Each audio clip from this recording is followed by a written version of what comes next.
Oh, hello.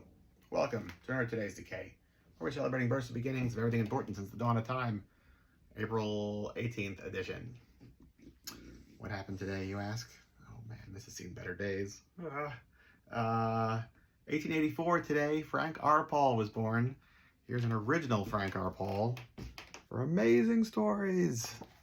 You're too young to know it, but in October 1926, magazines could talk, and this one would say, "Take me home, little boy, you will love me." And it did, too, to a young Forrest J. Ackerman, and it inspired him to shape the 20th and 21st centuries science fiction, horror, fantasy,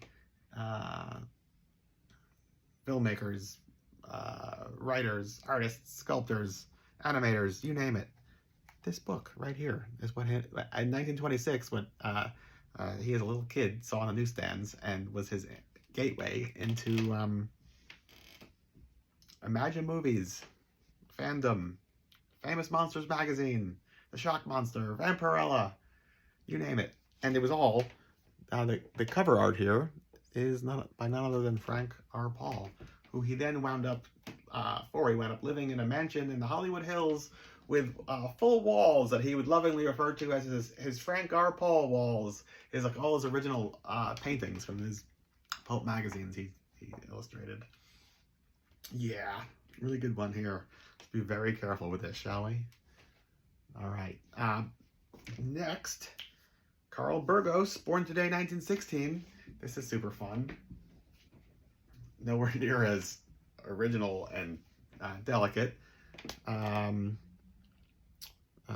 Carl Burgos is the creator of Timely Comics, which was the company that published Marvel Comics, if you're following this, in 1939, featuring the first appearance of the original Human Torch. That's not the Johnny Storm Human Torch, but rather the one that was like a robot that anytime his skin touched the air, would ignite into flames and horribly burn everyone around him, whether they were like good guys, bad guys, innocents, what have you.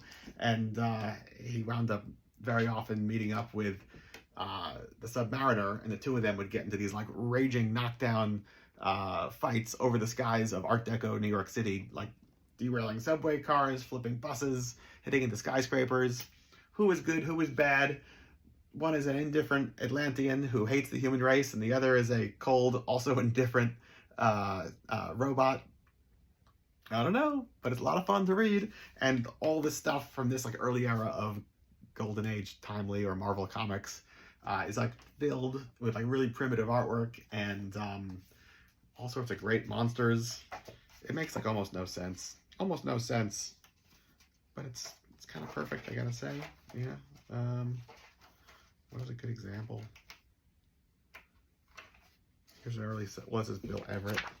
Anyway, one of the things that I particularly love about doing this here program is that when there's connections, because Frank R. Paul did the actual artwork that graced the cover of Marvel Comics #1, right? Carl Burgos did create the Human Torch, but who illustrated him on the front cover of Marvel Comics #1?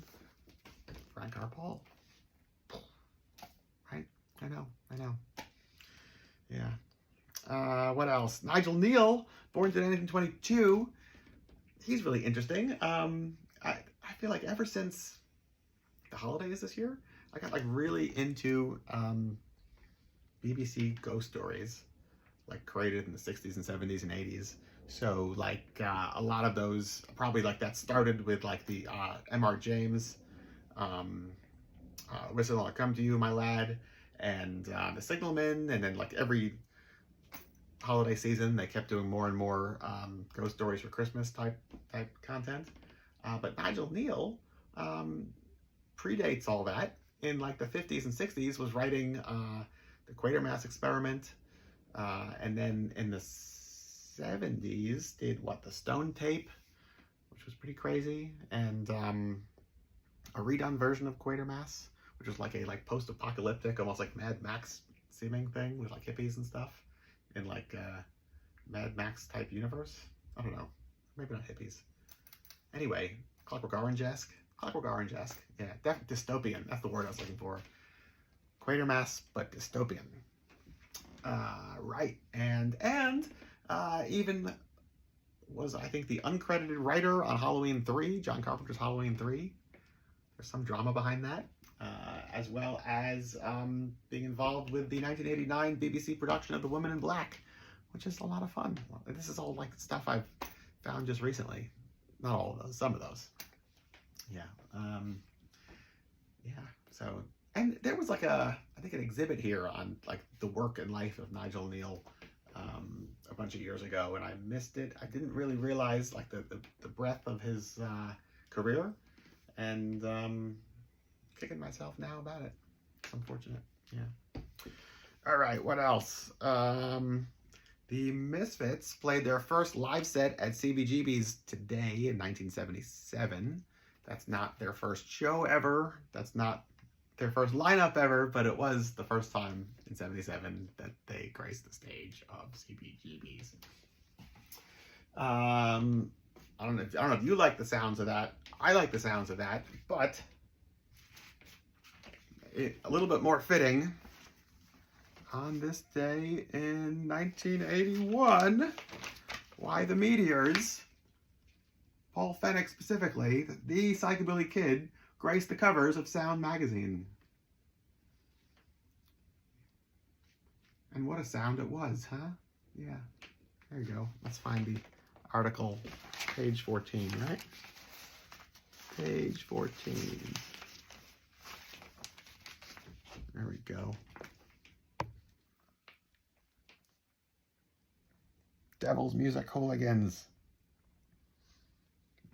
April 18th, 1981. A meteorological forecast.